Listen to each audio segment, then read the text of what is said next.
प्रिय छात्रों, आज के वीडियो में मैं आप लोगों के सामने लेखपाल द्वारा रखे जाने वाले कुछ कागजातों के संबंध में हम पढ़ाने जा रहे हैं।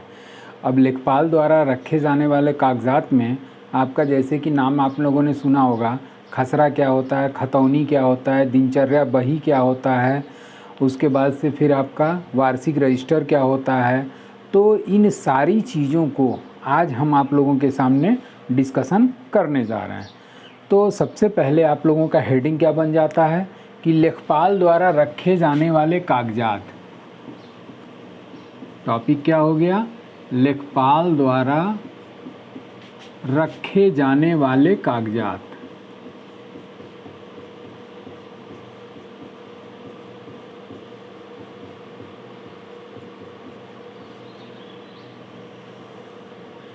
और इस लेखपाल द्वारा रखे जाने वाले कागजात से एक क्वेश्चन ये मान के चलिए कि आपकी परीक्षाओं में ज़रूर पूछेगा।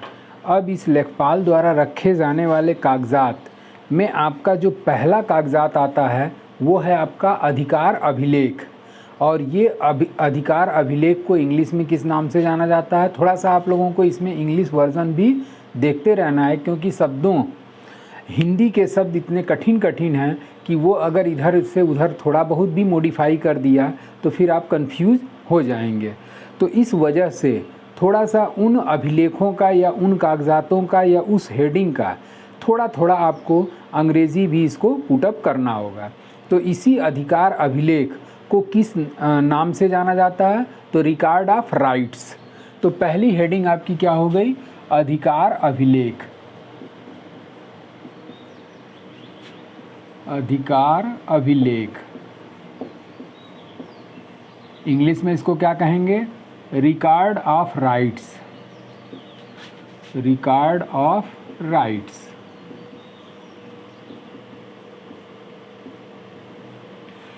अब इस रिकॉर्ड ऑफ राइट्स के बारे में जान लेते हैं। रिकॉर्ड ऑफ राइट्स होता क्या है? तो रिकॉर्ड ऑफ राइट्स जो होता है, ये प्रत्येक गांव के लोगों का एक अधिकार अभिलेख होता है। प्रत्येक गांव के अधिकारों का क्या होता है? एक अभिलेख होता है, जो अभिलेख अधिकारी के द्वारा क्या किया जाता है? तैयार किया जाता है। तो अब एक पॉइंट इसमें क्या निकल रहा है? ये निकल रहा है कि प्रत्येक गांव के अधिकारों का अभिलेख, प्रत्येक गांव के अधिकारों का अभिलेख।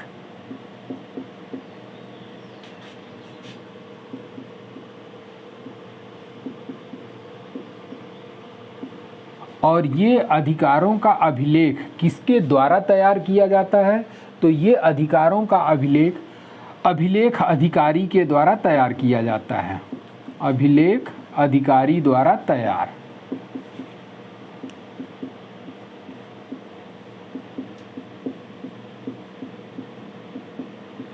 अब ये जो अभिलेख अधिकारी अभिलेख तैयार करता है, ये कितने प्रकार का होता है? तो जो भी अभिलेख तैयार हुआ वो दो प्रकार से इसकी चर्चा की गई है। एक आपका है खेवट और दूसरा आपका है खतौनी। खेवट और खतौनी। तो अधिकार अभिलेख में कितने प्रकार के अभिलेख शामिल हो गए? तो दो प्रकार के। एक आपका हो गया खेवट और दूसरा आपका हो गया खतौनी। ये जो खेवट है, ये खेवट के बारे में जान लीजिए। खेवट का अब अस्तित्व तो नहीं रहा। जैसे कि उत्तर प्रदेश जमींदारी उन्मूलन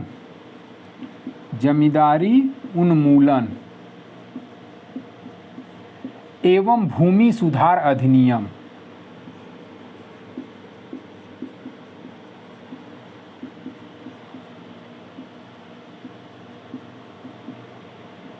(1950) में ये आया था। उत्तर प्रदेश जमींदारी उन्मूलन एवं भूमि सुधार अधिनियम जो था, ये किस सन में आया था? 1950 में आया था। इसी 1950 अधिनियम के पूर्व क्या था? ये खेवट के संबंध में प्रावधान लागू था। खेवट क्या था? लागू किया गया था। और ये जो खेवट होता था ये जमींदारों से संबंधित एक दस्तावेज होता था। जैसे कि अंग्रेज़ों के शासनकाल में आपकी तमाम तरह की भू राजस्व व्यवस्था का प्रचलन किया गया था, जिसको कि अभी हम पढ़ाएंगे भी कि जमींदारी प्रथा या फिर आपका रैयतवाड़ी व्यवस्था या फिर स्थायी बंदोबस्त या फिर आपका महालवाड़ी व्यवस्था। तो अंग्रेज़ों के द्वारा भिन्न भिन्न प्रकार की भूमि व्यवस्था का प्रचलन किया गया था। तो उसी तरीके से जब अंग्रेज़ों का भारत में से शासन समाप्त हुआ, तब जाकर के भारत सरकार के द्वारा भूमि सुधार हेतु नए नए अधिनियम प्रस्तावित किए गए या लागू किए गए। तो उसी तरीके से आपका 1950 में जमींदारी उन्मूलन अधिनियम आया और उसी 1950 जमींदारी उन्मूलन अधिनियम के पहले 1950 के पहले ये दस्तावेज खेवट लागू था। और उसके बाद इस अधिनियम के आने के पश्चात क्या किया गया, खेवट को समाप्त कर दिया गया। मतलब इस दस्तावेज को अधिनियम के तहत समाप्त कर दिया गया या फिर हटा दिया गया। उसके बाद से जो दूसरा अभिलेख होता है वो मुख्य रूप से कौन सा है, खतौनी। और इस खतौनी के बारे में हम आगे आपको डिटेल और बताएंगे। तो बस इतना यहाँ जान लीजिए कि अभिलेख में दो प्रकार के अभिलेख शामिल हैं, एक आपका खेवट और दूसरा है आपका खतौनी। तो इस तरीके से ये अधिकार रिकॉर्ड्स ऑफ राइट्स में दो प्रकार के अभिलेख शामिल हो गए। अब आते हैं हम लोग वार्षिक रजिस्टर। वार्षिक, अगली हेडिंग आपकी क्या बन जाती है, वार्षिक रजिस्टर। और ये जो वार्षिक रजिस्टर होता है ये एनुअल, इंग्लिश में इसे एनुअल रजिस्टर के नाम से जाना जाता है। और यही वार्षिक रजिस्टर जो है इस अधिकार अभिलेख का क्या है, संशोधित रूप है। इसी रिकॉर्ड ऑफ राइट्स का संशोधित रूप क्या है, वार्षिक रजिस्टर। तब यहाँ पर एक पहला पॉइंट क्या हो गया कि अधिकार अभिलेख का संशोधित रूप, अधिकार अभिलेख का संशोधित रूप।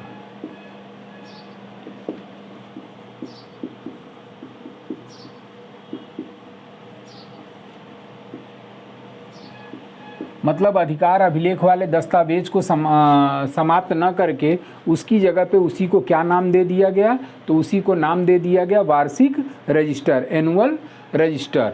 और ये एनुअल रजिस्टर किसका संशोधित रूप था, तो ये अधिकार अभिलेख का संशोधित रूप था। ठीक, अब इस वार्षिक रजिस्टर को तैयार करने की जिम्मेदारी किसकी होती है, तो वार्षिक रजिस्टर को तैयार करने की जो जिम्मेदारी होती है वो होती है आपका कलेक्टर की, कलेक्टर।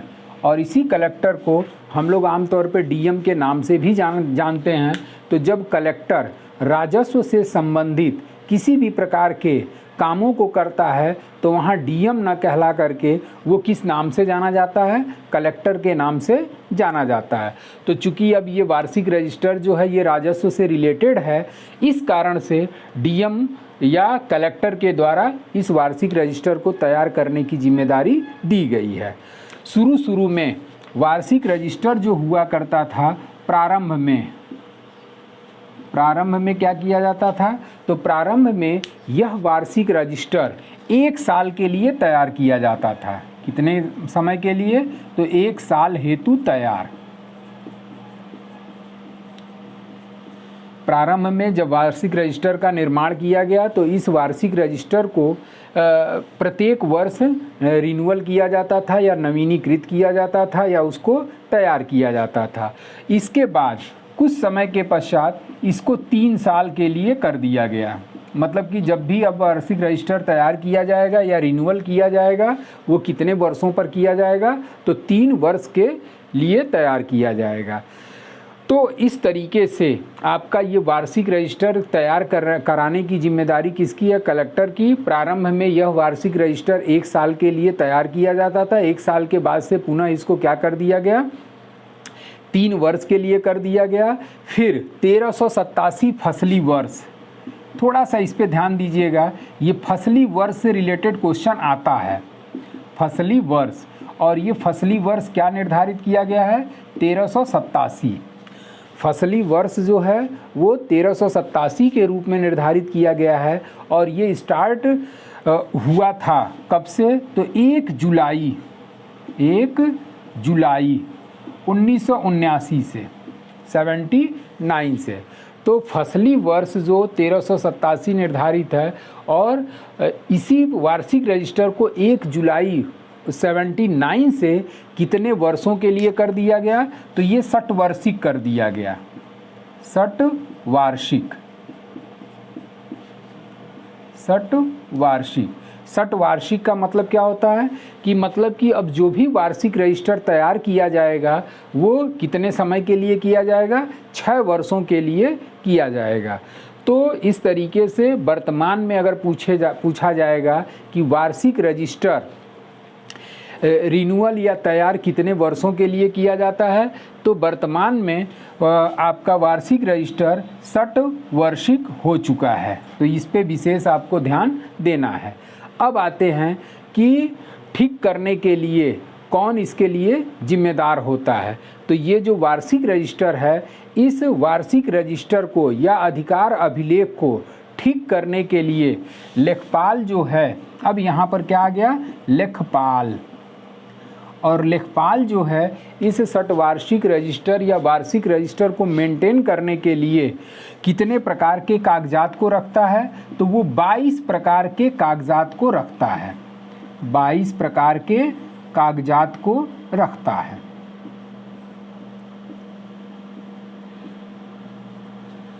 तो इस तरीके से आपका 22 प्रकार के कागजातों वार्षिक रजिस्टर को तैयार करने के लिए लेखपाल कितने प्रकार के कागजातों को अपने पास रखता है, तो 22 प्रकार के कागजातों को रखता है। और इसका वर्णन लैंड रिकॉर्ड्स मैनुअल के अनुच्छेद 25 में दिया गया है। अब यहाँ पर जो अगला पॉइंट बन जाता है वो ये है कि इस 22 प्रकार के कागजातों का वर्णन कहाँ पर किया गया है, तो land record manual, land records manual के अनुच्छेद 25 में, के अनुच्छेद 25 में वर्णन है। अब इसी लैंड रिकॉर्ड्स मैनुअल के अनुच्छेद 25 में लेखपाल के 22 प्रकार के कागजातों का वर्णन किया गया है। और इस 22 प्रकार के कागजातों के माध्यम से लेखपाल क्या तैयार कर देता है, वार्षिक रजिस्टर तैयार कर देता है।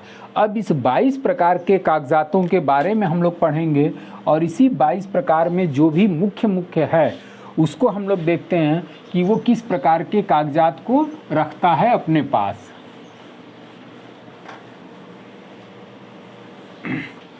तो पहला आपका हो जाता है नक्शा। पहला आपका क्या हो गया, नक्शा। नक्शा को इंग्लिश में क्या कहेंगे, मैप।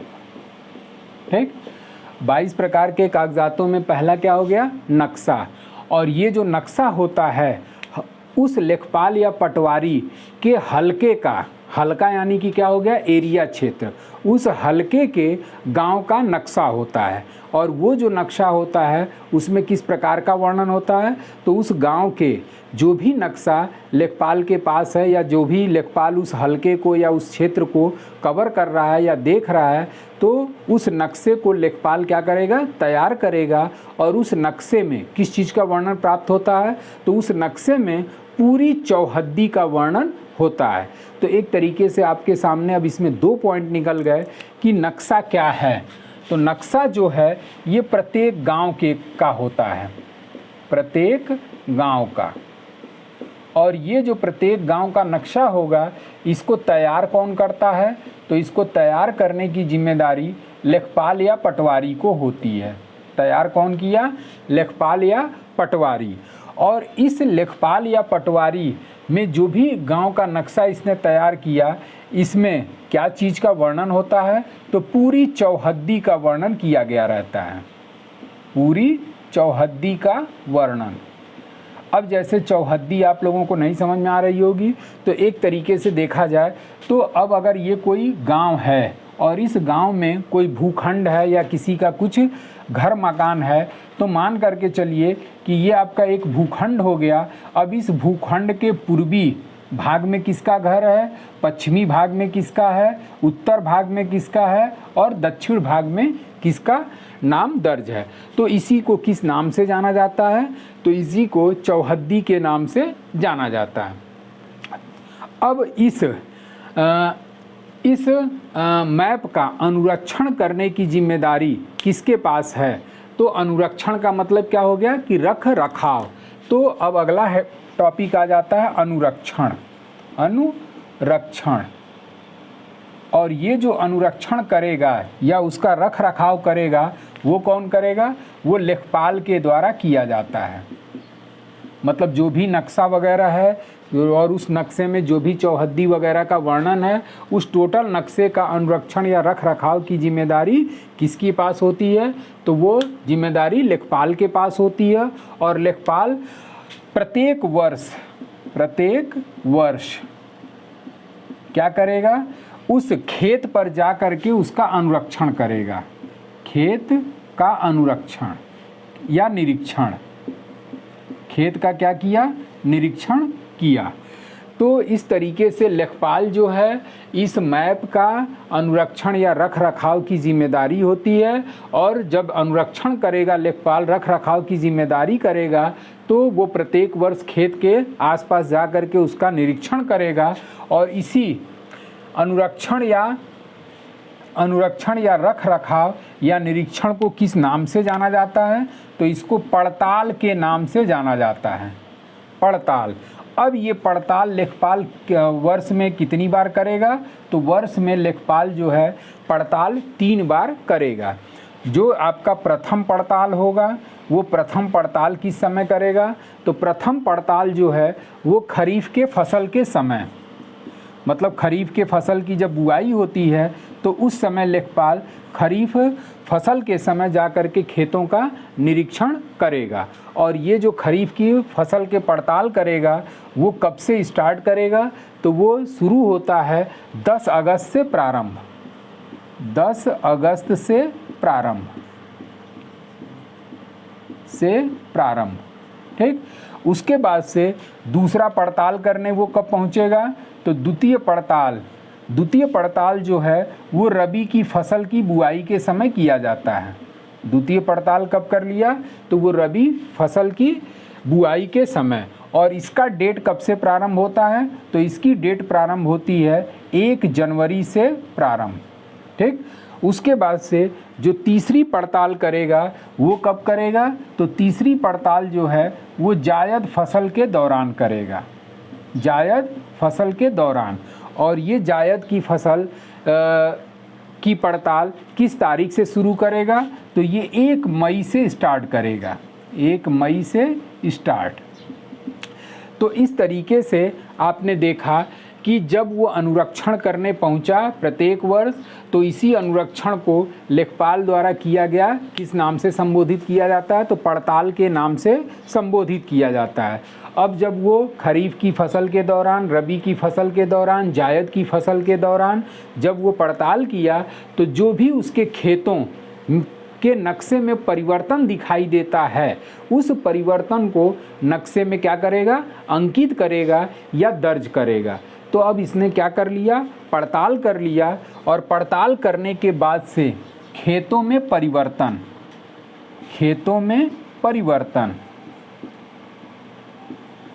अब जब वो खेतों में परिवर्तन किया या खेतों में परिवर्तन हुआ, तो इस परिवर्तन को ही वो क्या करेगा? नक्शे में दर्ज करेगा।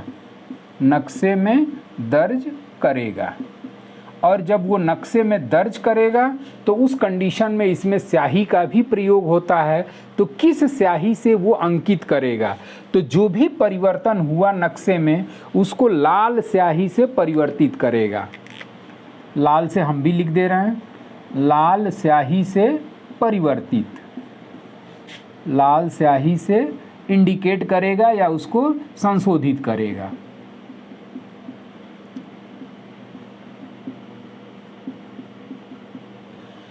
तो इस तरीके से आपका पड़ताल के बारे में आप लोगों ने अच्छी तरीके से जान लिया। अब जब ये आपका परिवर्तन हुआ तो मान लीजिए कि अगर रकबा संख्या 125 है, ठीक, हम एक खेत के टुकड़े को देखते हैं और ये जो खेत का टुकड़ा है इसको हमने क्या मान लिया?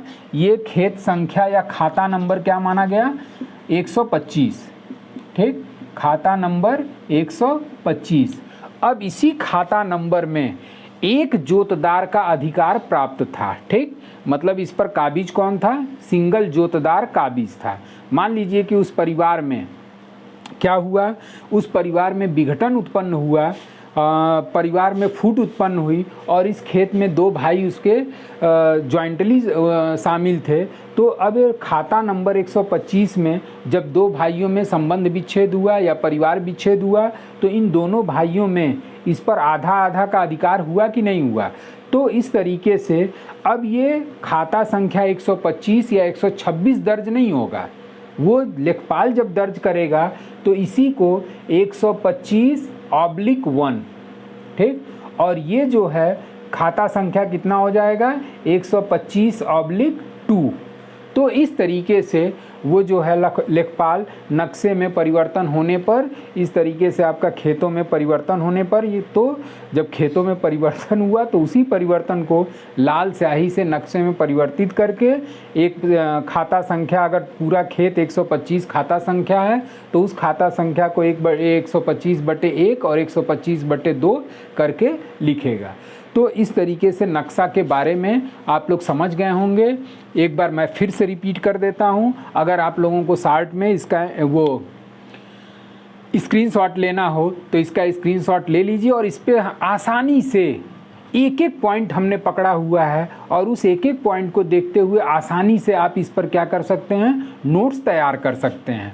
सबसे पहले हमने लेखपाल द्वारा रखे जाने वाले कागजात के संबंध में बताया और उस कागजात में पहला जो कागजात था वो अधिकार अभिलेख था। और वो जो अधिकार अभिलेख होता है, एक गांव का क्या होता है? अभिलेख या डॉक्यूमेंट्स होता है। और उस डॉक्यूमेंट्स में दो प्रकार के कागजात का उल्लेख किया गया है, जिसमें हमने बताया एक खेवट था और दूसरा क्या था? खतौनी था। खेवट और खतौनी। और खेवट जो था ये जमींदारी अभिलेख हुआ करता था। जमींदारी का मतलब जमींदारों का जो डॉक्यूमेंट्स हुआ करता था अंग्रेज़ों के समय में, उसी को खेवट के नाम से जाना जाता था। दूसरा क्या होता था? खतौनी। और इसी खेवट को हमने बताया कि उत्तर प्रदेश जमींदारी उन्मूलन के पहले खेवट नामक डॉक्यूमेंट्स प्रचलित था और बाद में उत्तर प्रदेश जमींदारी अधिनियम 1950 आया और उसी अधिनियम के तहत खेवट को क्या कर दिया गया? हटा दिया गया या समाप्त कर दिया गया। अब दूसरा अधिकार अभिलेख कौन सा बचा? तो दूसरा अधिकार अभिलेख आपका खतौनी बचा। और खतौनी के बारे में हमने बताया कि अभी इसका डिटेल हम आगे पढ़ाएंगे क्योंकि ये इम्पॉर्टेंट माना जाता है। दूसरा आपका आ जाता है वार्षिक रजिस्टर। और इसी वार्षिक रजिस्टर को हमने बताया कि जो आपका पहले अधिकार अभिलेख नामक दस्तावेज हुआ करता था, वही आपका अधिकार अभिलेख दस्तावेज का संशोधित रूप क्या कहलाया? वार्षिक रजिस्टर कहलाया। और इस वार्षिक रजिस्टर को तैयार करने की जिम्मेदारी किसकी होती है? तो वो कलेक्टर की होती है। और प्रारंभ में जो वार्षिक रजिस्टर तैयार किया जाता था वो 1 साल के लिए तैयार किया जाता था, बाद में इसको 3 साल के लिए कर दिया गया। उसके बाद से फसली वर्ष 1387 इस समय यूपी में चल रहा है, फसली वर्ष 1387, और इसी 1387 फसली वर्ष के तहत आपका 1 जुलाई 1979 से आपका इस वार्षिक रजिस्टर की मियाद कितने वर्ष कर दी गई? 60 वर्षिक कर दी गई। मतलब ये 6 साल में एक बार तैयार किया जाएगा।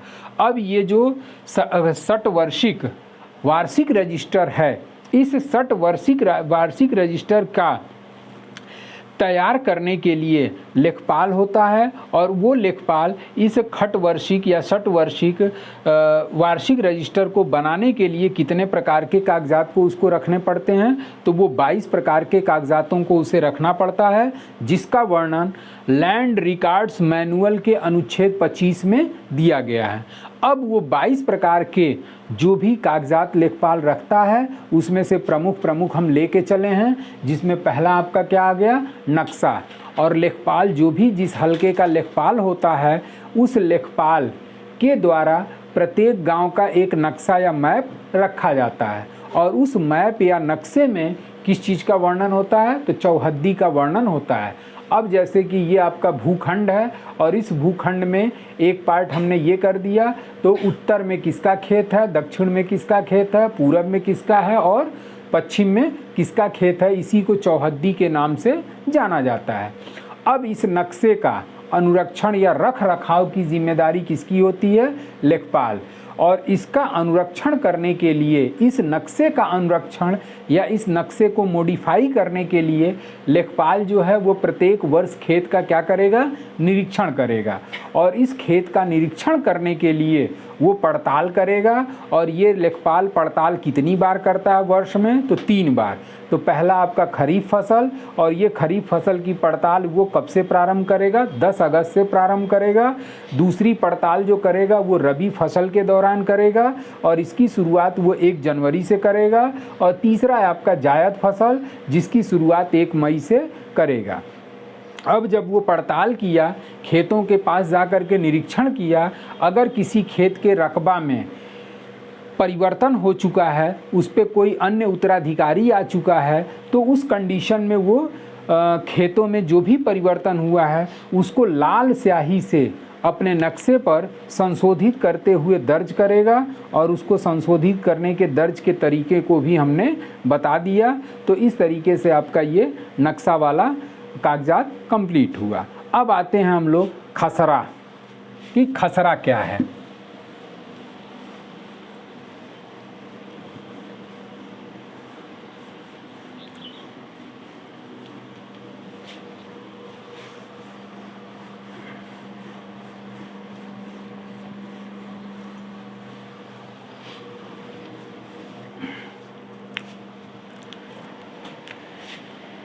दूसरा कागजात आपका आ गया खसरा, और इसी खसरा को इंग्लिश में कहते हैं फील्ड, FIELD, फील्ड बुक।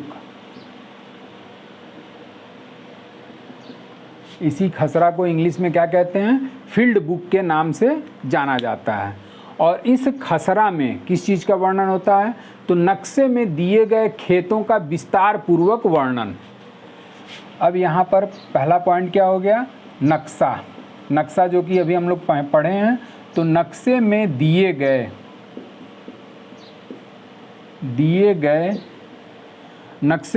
गए चीज़ों का विस्तार पूर्वक वर्णन। नक्शे में दिए गए खेतों का कर लीजिए, चीज़ न करके, खेतों का विस्तार पूर्वक वर्णन,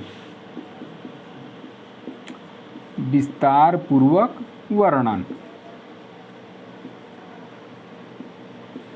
अब इस नक्शे में दिए गए खेतों का विस्तार पूर्वक वर्णन किया जाएगा। और ये जो खसरा है, ये खसरा प्रत्येक वर्ष तैयार किया जाता है, प्रत्येक वर्ष तैयार। और ये जो खसरा प्रत्येक वर्ष तैयार किया जाएगा, ये किसके द्वारा किया जाएगा, तो ये जाहिर सी बात है कि लेखपाल के द्वारा तैयार किया जाएगा। उसके बाद से इस खसरे में कुल खानों की संख्या कितनी दी गई है, ये भी क्वेश्चन एक तरीके से मेरे पॉइंट ऑफ व्यू से इम्पॉर्टेंट हो सकता है। तो इसमें कुल खानों की संख्या, कुल खाना, खाना का मतलब खाने वाला मत समझिएगा, खाना का मतलब हो गया कॉलम, ठीक। तो इस तरीके से कुल खानों की संख्या यानी कि कॉलम, COULAM, कॉलम, ठीक। और इस कॉलम में कुल संख्या कितनी दी गई है, 22। तो खसरा में कुल खानों या कॉलम की संख्या 22 दी गई है। और इस 22 में अलग अलग चीज़ों का वर्णन किया गया है। जैसे कॉलम संख्या, कॉलम ही लिखते हैं, कॉलम संख्या, कॉलम संख्या 1 से 5, 1 से 5 तक में किस किस चीज़ का वर्णन किया गया है। तो 1 से 5 तक वाले में आपका खाता नंबर, खाता नंबर मतलब खेत का खाता नंबर क्या है। उसके बाद से फिर आपका खेतों का क्षेत्रफल, खेतों का क्षेत्रफल, क्षेत्रफल मतलब कि खेत का क्षेत्रफल कितना है। और इसी क्षेत्रफल को किस नाम से जाना जाता है, तो इसी क्षेत्रफल को हम लोग रकबा के नाम से जानते हैं। उसके बाद से खतौनी का नंबर, खतौनी का नंबर, खतौनी का नंबर, और उसके बाद से आपका जोतदारों का नाम। तीसरा चौथा क्या हो जाता है? जोतदारों का नाम।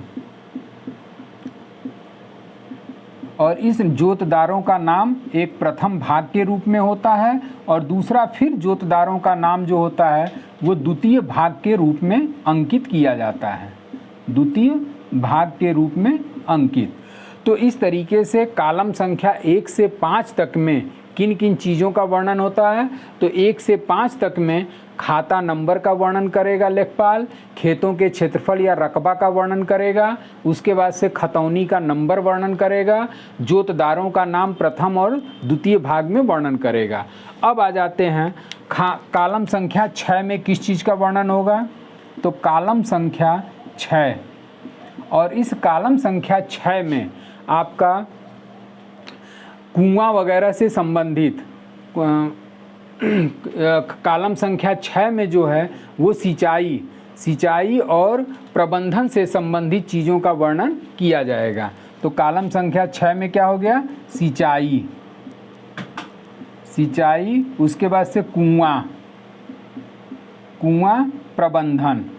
जैसे कि लेखपाल का ये कर्तव्य भी होता है कि सिंचाई व्यवस्था किस तरीके से चल रही है, कैसे चल रही है, फिर उसके बाद से कुएं का भी वो विवरण करेगा कि गांव में या उसके हलके के क्षेत्र में कुओं की संख्या कितनी है, उस कुओं में आपका पक्का कुआं कितना है, कच्चा कुआं कितना है, उसका मेंटेनेंस कब कब किया गया, वो सारी चीज़ें जो है वो कॉलम संख्या 6 में लेखपाल द्वारा दर्ज किया जाएगा।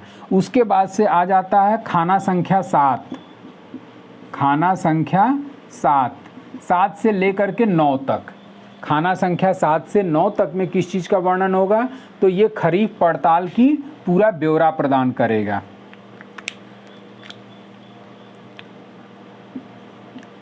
खरीफ पड़ताल का ब्यौरा, मतलब जब वो खरीफ फसल के दौरान पड़ताल करने गया तो उसने क्या क्या देखा, क्या क्या परिवर्तन किया, वो सारा ब्यौरा इस खाना संख्या 7 से 9 तक में वर्णित करेगा। उसके बाद से खाना संख्या 10 से लेकर के आपका 11 तक, 10 से लेकर के 12 तक, खाना संख्या 10 से 12 तक रबी पड़ताल का ब्यौरा प्रस्तुत करेगा। रबी पड़ताल का ब्यौरा प्रस्तुत, रबी पड़ताल का ब्यौरा प्रस्तुत करेगा। अब आ गया आपका 13 से 15। तो 13 से 15, खाना संख्या 13 से 15 तक अब आपका एक बच गया, और वो क्या बचा? जायद पड़ताल का ब्यौरा प्रस्तुत करेगा। तो इस तरीके से आपका जो भी मुख्य कॉलम है, उस मुख्य कॉलम में किस किस चीज़ों का वर्णन लेखपाल के द्वारा इस खसरे में किया जाएगा वो हमने सारा आपको बता दिया। और वर्ष 2021 में ये आपका एक तरीके से संशोधन किया गया है। तो वर्ष 2021 में खसरा को क्या कर दिया गया? तो खसरा को कंप्यूटरीकृत कर दिया गया। खसरा यहाँ पर क्या हो गया? कंप्यूटरीकृत। मतलब जो भी खसरा होगा अब वो कंप्यूटर के माध्यम से आप क्या कर सकते हैं? उसको निकाल सकते हैं। तो इसी वर्ष 2021 में खसरा के आरसी प्रपत्र संख्या 4, आरसी प्रपत्र संख्या 4, और इसी आरसी प्रपत्र संख्या 4 में संशोधन कर दिया गया, और इसमें 22 खानों की जगह पर, 22 खानों की जगह पर कितना खाना कर दिया गया? 22 खानों की जगह पर सीधे इसका 2 गुना कर दिया गया। तो 22 खाने की जगह पे 22 दूनी 44 और 4 और जोड़ लीजिएगा, यानी कि टोटल खानों की संख्या अब इसमें कंप्यूटरीकृत खसरा में कितनी हो गई है? 46 खाने स्थापित। तो इस तरीके से वर्ष 2021 में खसरा को कंप्यूटरीकृत कर दिया गया, और इसी खसरा के आरसी प्रपत्र संख्या 4 में 22 खानों की, चूँकि शुरू में ही हमने बताया कि इस खसरा में कुल खानों की संख्या कितनी है? 22 है, और 2021 में इसी खसरा को कंप्यूटरीकृत कर दिया गया, और इस कंप्यूटरीकृत खसरा के आरसी प्रपत्र संख्या 4 में 22 खानों की जगह पर कितने खाने को स्थापित कर दिया गया? 46 खानों को या कॉलम को स्थापित किया गया। तो इस तरीके से आपका ये खसरा वाला हेडिंग कंप्लीट हुआ। इसमें एक बार मैं फिर से रिपीट कर दे रहा हूँ, या फिर आप इसका स्क्रीनशॉट ले लीजिए और इस पे बाकायदे नोट्स बना लीजिएगा। खसरा जो होता है वो नक्शे में दिए गए खेतों का विस्तार पूर्वक वर्णन होता है और यह प्रत्येक वर्ष लेखपाल के द्वारा तैयार किया जाता है। इस खसरे में कुल खानों की संख्या 22 है और उस 22 खानों में अलग अलग चीज़ों का क्या होता है? वर्णन होता है, जिसमें आपका 1 से 5 कॉलम संख्या 1 से 5 तक में खेत का खाता नंबर, खेत का कुल कितना क्षेत्रफल है या कुल रकबा कितना है, खतौनी का नंबर क्या है, जोतदारों का नाम कौन है, नाम क्या है, मतलब जो वर्तमान में उस पर खेत पर जोत कर रहा है या उस पर काबिज है, उस जोतदारों का नाम भी इसी खसरा के कॉलम संख्या 1 से 5 में वर्णित होता है। कॉलम संख्या 6 में आपका सिंचाई के साधन और कुएं का प्रयोग वगैरह, प्रबंधन वगैरह का ब्यौरा लेखपाल के द्वारा दर्ज किया जाता है। 7 से लेकर के आपका 15 तक, 7 से 9 पहले खरीफ फसल का ब्यौरा, 10 से 12 आपका रबी फसल और खाना संख्या 13 से 15 तक में जायद फसल का पड़ताल का ब्यौरा उसके द्वारा दर्ज किया जाएगा। वर्ष 2021 में इसी खसरा को कंप्यूटरीकृत कर दिया गया और इसी खसरा के आरसी प्रपत्र संख्या 4 में 22 की जगह पे, जो मूल रूप से कंप्यूटरीकृत होने के पहले मूल रूप से 22 खाने हुआ करते थे, उस कंप्यूटरीकृत में खसरों में खानों की संख्या बढ़ा दी गई और उसमें कंप्यूटरीकृत खसरे में कुल खानों की संख्या कितनी हो गई? 46। तो इस तरीके से ये आपका खसरा भी कंप्लीट हुआ। अब हम लेके अगला जो मुख्य डॉक्यूमेंट्स है वो है आपका खतौनी।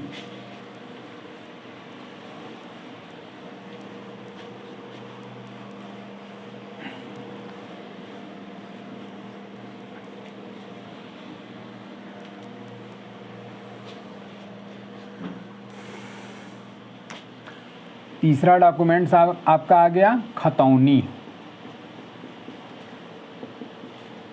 अब खतौनी के बारे में हम लोग जान लेते हैं। इस खतौनी का वर्णन जो है वो भू राजस्व अधिनियम में नहीं है। खतौनी का वर्णन भू राजस्व अधिनियम में नहीं।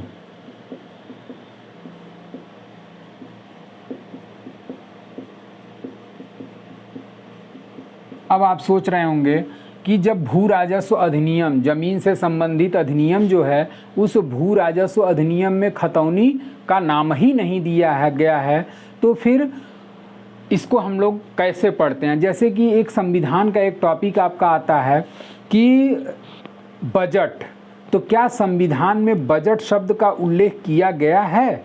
नहीं। उसी बजट को संविधान के अनुच्छेद 112 में वार्षिक वित्तीय वितरण के नाम से संबोधित किया गया है। ठीक, तो उसी तरीके से भू राजस्व अधिनियम में खतौनी शब्द का प्रयोग नहीं किया गया है, बल्कि इसी खतौनी को किस नाम से जाना जाता है? वार्षिक रजिस्टर। वार्षिक रजिस्टर मतलब भू राजस्व अधिनियम में खतौनी का उल्लेख न हो करके इसका उल्लेख किस रूप में किया गया? वार्षिक रजिस्टर। और इसी वार्षिक रजिस्टर को आम भाषा में हम लोग कचहरी के भाषा में किस नाम से जानते हैं? खतौनी के नाम से जानते हैं। अब इसका वर्णन जो है वो किस में किया गया है वार्षिक रजिस्टर का? तो इसी भू राजस्व अधिनियम, इसी भू राजस्व अधिनियम की धारा 33 में, धारा 33 में इस वार्षिक रजिस्टर या खतौनी के संबंध में वर्णन प्रदान किया गया है। अब ये खतौनी होता क्या है? तो खतौनी ये होता है कि किसी व्यक्ति के परिवार की जो ज़मीन है उस ज़मीन की सूची तैयार करना ही खतौनी कहलाता है। तो व्यक्ति के परिवार के ज़मीन की सूची। अब यहाँ पर गांव के व्यक्तियों, गांव के व्यक्तियों के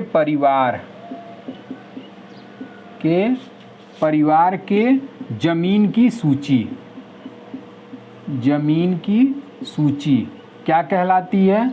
खतौनी कहलाती है। सूची खतौनी।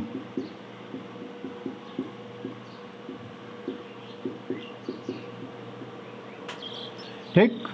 तो किसी भी जितने भी गांव के व्यक्ति हैं उस गांव के व्यक्तियों के परिवार के ज़मीन की सूची ही क्या कहलाती है? खतौनी कहलाती है। अब इस खतौनी में कुल खानों की संख्या कितनी होती है? तो खतौनी में कुल खाना की संख्या, तो खतौनी में कुल खानों की संख्या 14 निर्धारित की गई है। ठीक। अब इस 14 में किन किन चीज़ों का वर्णन है? तो 14 में जो है वो आपका जोतदारों का नाम, जोतदारों का निवास, जोतदारी प्रारंभ होने का वर्ष, प्रत्येक गाटा नंबर, गाटे का क्षेत्रफल, जोतदार द्वारा दी गई मालगुजारी। तो इस तरीके से कुल खानों की संख्या 14 हो गई। और इस 14 में आपका कुछ इम्पॉर्टेंट आप लोग नोट करना चाहें तो कर लीजिए कि इस 14 खानों में किस किस चीज़ का वर्णन होता है।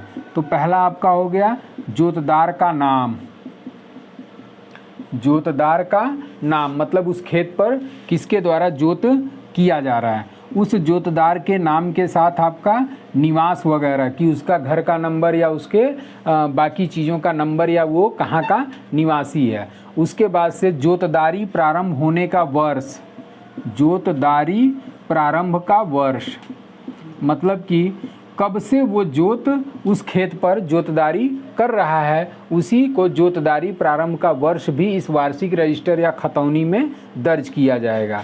उसके बाद से गाटे का क्षेत्रफल, गाटे का क्षेत्रफल मतलब जो भी वो जोत का कार्य कर रहा है उसका क्षेत्रफल, वो कितने क्षेत्रफल पर उस जोतदारी को कर रहा है। उसके बाद से जोतदारों द्वारा दी गई मालगुजारी या राजस्व, मालगुजारी या राजस्व मतलब उस जोतदार के द्वारा उस जोत पर या उस खेत पर कितनी मालगुजारी कब कब दी गई या कब कब उससे राजस्व वसूला गया, इन सारी चीज़ों का वर्णन इस 14 खानों में दिया गया रहता है। अब ये वार्षिक रजिस्टर कितने वर्षों में नवीनीकृत की जाती है? तो वार्षिक रजिस्टर के बारे में हमने शुरू में ही बताया कि वार्षिक रजिस्टर पहले 1 साल के लिए तैयार किया जाता था, बाद में आपका 3 वर्ष के लिए हो गया। अब ये कितने वर्ष पर नवीनीकृत किया जाएगा? तो अब ये खट वार्षिक होगा, खट वार्षिक तैयार मतलब 6 सालों में इसका नवीनीकरण किया जाएगा।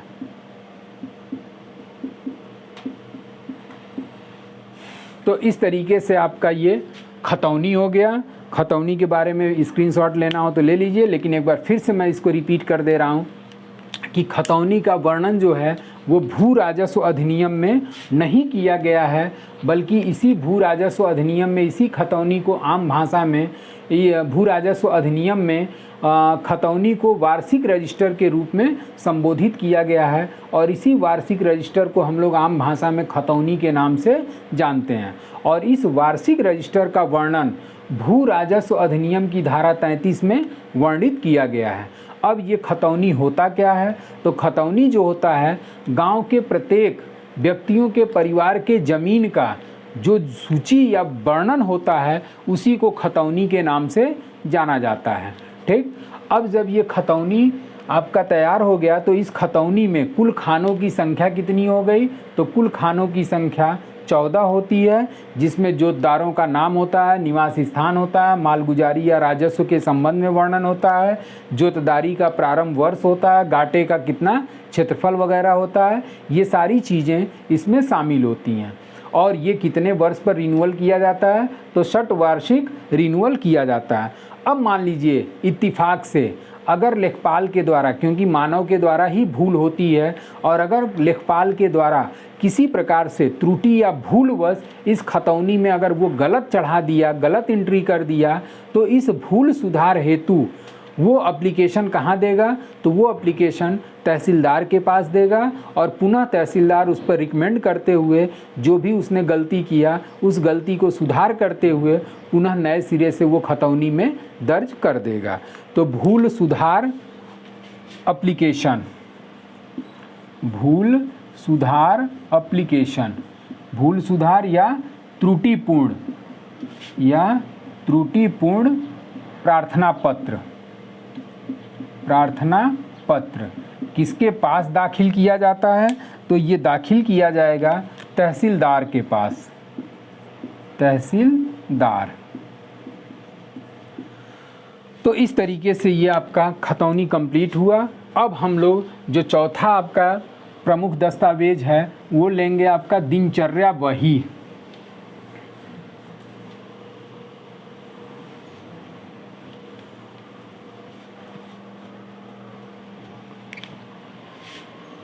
चौथा आपका हो गया दिनचर्या बही।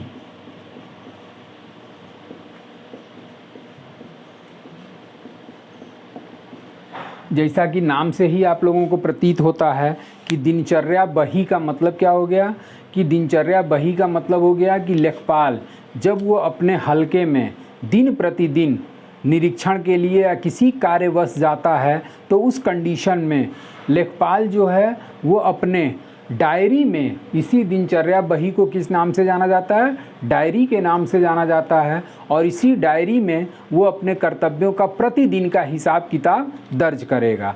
और ये जो दिनचर्या बही होती है, ये दिनचर्या बही 60 पेजों में होती है और प्रत्येक पेज पर तहसीलदार का क्या होता है, मुहर लगी होती है। तो और 1 वर्ष के कार्यों का टोटल अवलोकन लेखपाल के द्वारा इसमें दर्ज किया जाता है। अब इसमें जो दर्ज किया जाएगा, इसमें कुल पेजों की संख्या कितनी हो गई, तो कुल पेजों की संख्या 60 होती है।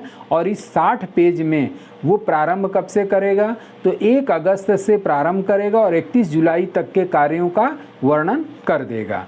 अब इसमें किस चीज़ का वर्णन करेगा, तो जैसे कि वर्णन में ये हो गया कि अगर मान लीजिए कि वो सरकारी कामकाज के लिए सरकारी काम जो भी उसने किया है उसका वर्णन करेगा।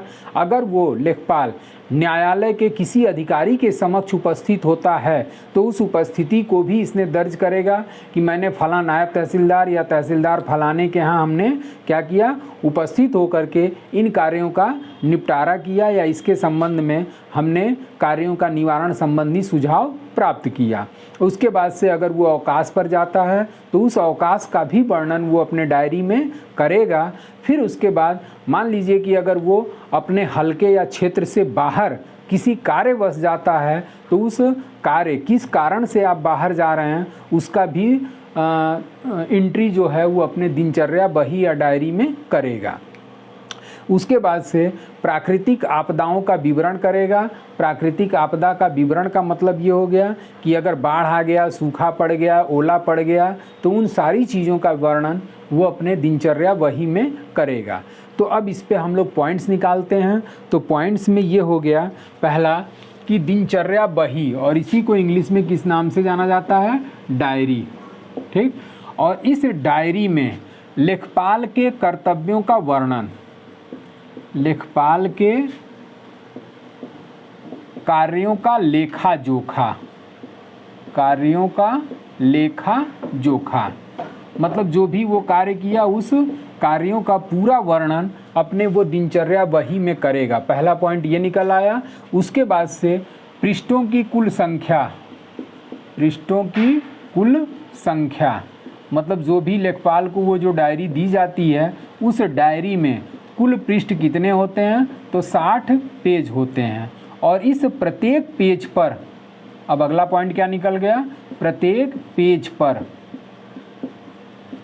पेज पर किसकी मुहर लगी होती है, तो उस मुहर जो लगी होगी वो तहसीलदार की लगी होगी, तहसीलदार।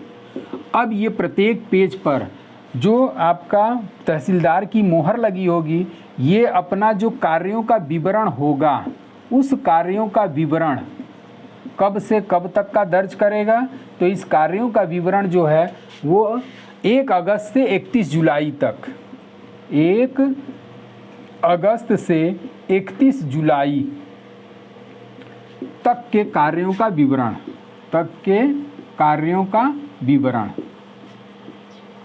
अब जब ये आपका 1 अगस्त से 31 जुलाई तक के कार्यों का विवरण इसने दर्ज कर दिया, तब पुनः उसको क्या किया जाएगा, एक नई डायरी प्रदान की जाएगी। और इस पुरानी डायरी को इसको कहाँ जमा करेगा, तो रजिस्ट्रार कानूनगो के पास जमा कर देगा, अपने अधिकारी रजिस्ट्रार कानूनगो के समक्ष जमा।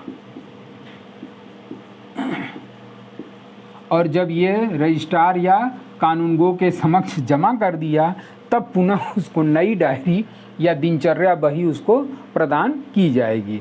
अब जब प्रदान की जाएगी तब पुनः वह 1 वर्ष का अपना वार्षिक लेखा जोखा प्रस्तुत करेगा। और वार्षिक लेखा जोखा के संबंध में हमने बता ही दिया कि जो भी उसने सरकारी कामकाज किया उसको दर्ज करेगा।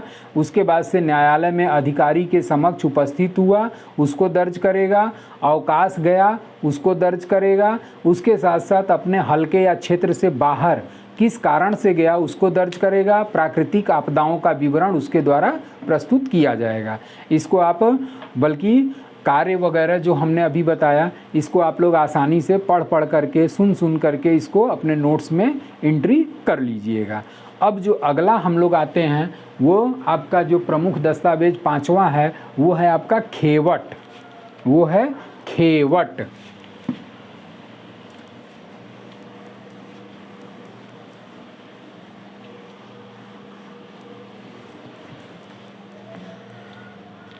तो 5वां कौन सा आपका प्रमुख कागजात आ गया? खेवट।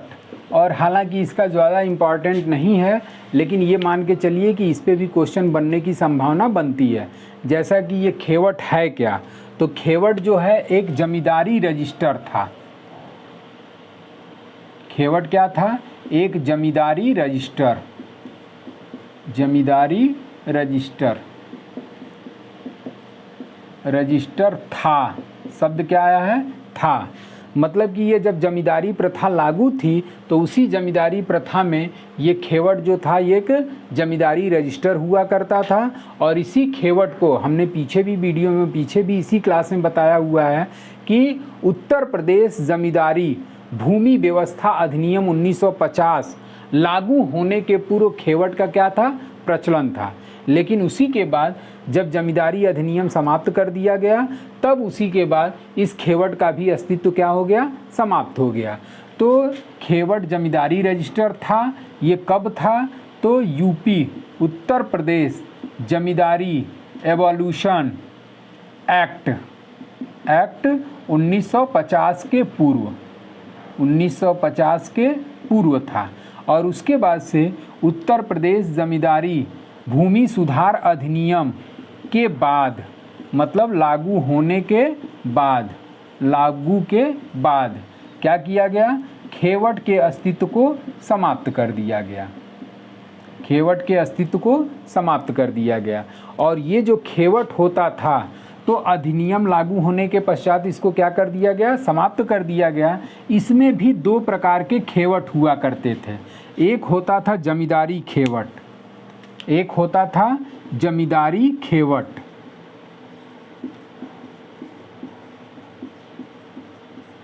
और ये जो जमींदारी खेवट हुआ करता था इसमें कुल खानों की संख्या कितनी होती थी? तो कुल खाना हुआ करता था 19। जबकि जमींदारी से अलग हट करके अन्य खेवट का भी क्या किया गया था? निर्माण किया गया था। और इस अन्य खेवट में कुल खानों की संख्या हुआ करती थी आपका 16। तो बस इतना जान लीजिए कि खेवट जो है क्या था? एक जमींदारी रजिस्टर हुआ करता था। और ये 1950 जमींदारी उन्मूलन के पूर्व ये लागू था।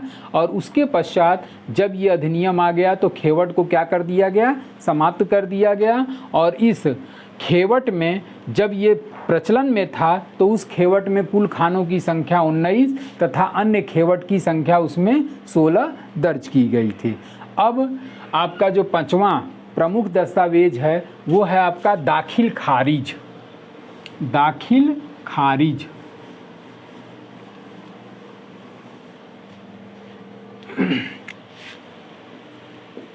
दाखिल खारिज। और इस दाखिल खारिज को इंग्लिश में कहते हैं म्यूटेशन। अब ये दाखिल खारिज होता क्या है? तो दाखिल खारिज का वर्णन जो किया गया है वो रेवेन्यू मैनुअल में किया गया है। रेवेन्यू मैनुअल में इसका वर्णन अब कहाँ पर आ गया? Revenue manual. रेवेन्यू मैनुअल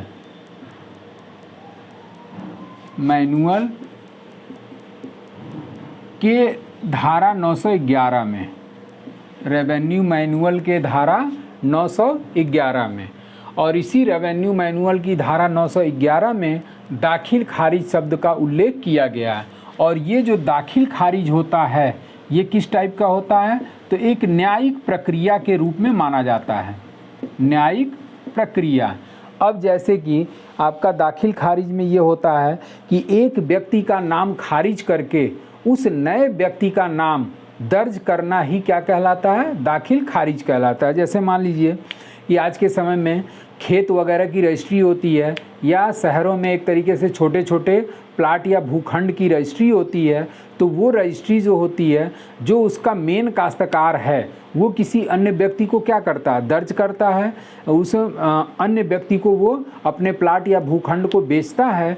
तो एक तरीके से प्रारंभ में किसका नाम चढ़ा हुआ है, तो वो मेरा नाम चढ़ा हुआ है। उसके बाद से जब हमने उसी लैंड को या उसी भूमि को हमने दूसरे के हाथों बेच दिया, तब वहाँ से मेरा नाम क्या कर दिया जाएगा, खारिज कर दिया जाएगा या हटा दिया जाएगा, और उस नए व्यक्ति का नाम उस खतौनी में दर्ज कर दिया जाएगा या उसका नाम प्रविष्ट कर दिया जाएगा। तो उसी को दाखिल खारिज प्रक्रिया के नाम से जाना जाता है।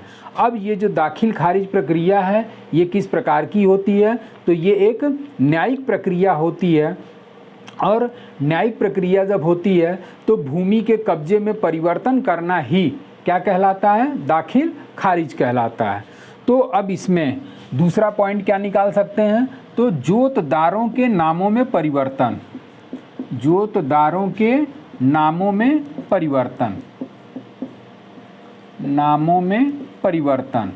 और ये जो जोतदारों के नामों में परिवर्तन किया जाता है वो किसके द्वारा किया जाता है, तो ये तहसीलदार के द्वारा किया जाता है। मतलब एक व्यक्ति का नाम खारिज करके दूसरे व्यक्ति के नाम को एंट्री करना ही क्या कहलाता है, दाखिल खारिज कहलाता है। या फिर ये कह सकते हैं कि आपका भूमि के कब्जे में परिवर्तन, भूमि के कब्जे में परिवर्तन, कब्जे में परिवर्तन क्या कहलाता है, दाखिल खारिज कहलाता है, दाखिल खारिज। और ये जो दाखिल खारिज होता है ये कितने प्रकार से किया जा सकता है, तो दो प्रकार से किया जा सकता है। एक आपका उत्तराधिकार के माध्यम से, उत्तराधिकार के माध्यम से, और दूसरा आपका होता है अंतरण के माध्यम से, अंतरण यानी कि ट्रांसफ़र के माध्यम से। अब उत्तराधिकार के माध्यम से समझ लीजिए कि जैसे कि आज के समय में किसी भूखंड पर क्या होता है, हमारे पिताजी या बाबा वगैरह का अधिकार होता है। अब पिताजी या फिर बाबा हम लोगों के बीच में नहीं रहे तो उनके जो उत्तराधिकारी व्यक्ति हैं, उनके जो पुत्र हैं, उन्हीं पुत्रों का नाम, उनके पिताजी के नाम को हटा करके उन पुत्रों का नाम जो उत्तराधिकारी के रूप में काबिज हैं उनका नाम ही दर्ज करना क्या कहलाएगा, दाखिल खारिज कहलाएगा। और दूसरा अंतरण के माध्यम से, अंतरण यानी कि ट्रांसफ़र के माध्यम से, कि हम अपने भूखंड को किसी अन्य व्यक्ति को ट्रांसफ़र कर रहे हैं तो मेरा नाम खारिज करके उस दूसरे व्यक्ति के नाम को एंट्री प्रदान की जाएगी। उसी पद्धति को दाखिल खारिज के नाम से जाना जाता है। अब इस दाखिल खारिज का आदेश किसके द्वारा दिया जाता है, तो यहीं बना लीजिए आदेश। तो इसका जो आदेश पारित किया जाता है वो तहसीलदार के द्वारा किया जाता है, तहसीलदार द्वारा। अब जब दाखिल खारिज का आदेश तहसीलदार द्वारा पारित कर दिया गया और इस पर हम संतुष्ट नहीं हैं तो हम अपील कहाँ करेंगे, तो अपील जो है वो कलेक्टर कोर्ट में करेंगे, कलेक्टर न्यायालय में। ये प्रथम अपील कही जाती है। कलेक्टर कोर्ट में जो हम अपील करेंगे ये प्रथम अपील के रूप में जानी जाती है। अब जब कलेक्टर ने भी उस निर्णय को यथावत रखा तो फिर हम दूसरी अपील करेंगे, और वो दूसरी अपील हम कहाँ करेंगे, तो दूसरी अपील जो है वो कमिश्नर के पास करेंगे, कमिश्नर या आयुक्त कार्यालय के पास करेंगे। तो इस तरीके से आपका ये दाखिल खारिज के आदेश को तहसीलदार के द्वारा पूरा किया जाता है।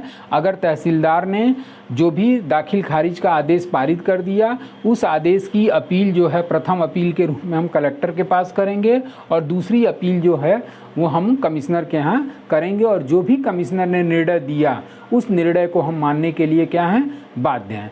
तो इस तरीके से ये लेखपाल के जो प्रमुख कागजात हैं उन सभी कागजातों के बारे में हमने आपको बता दिया।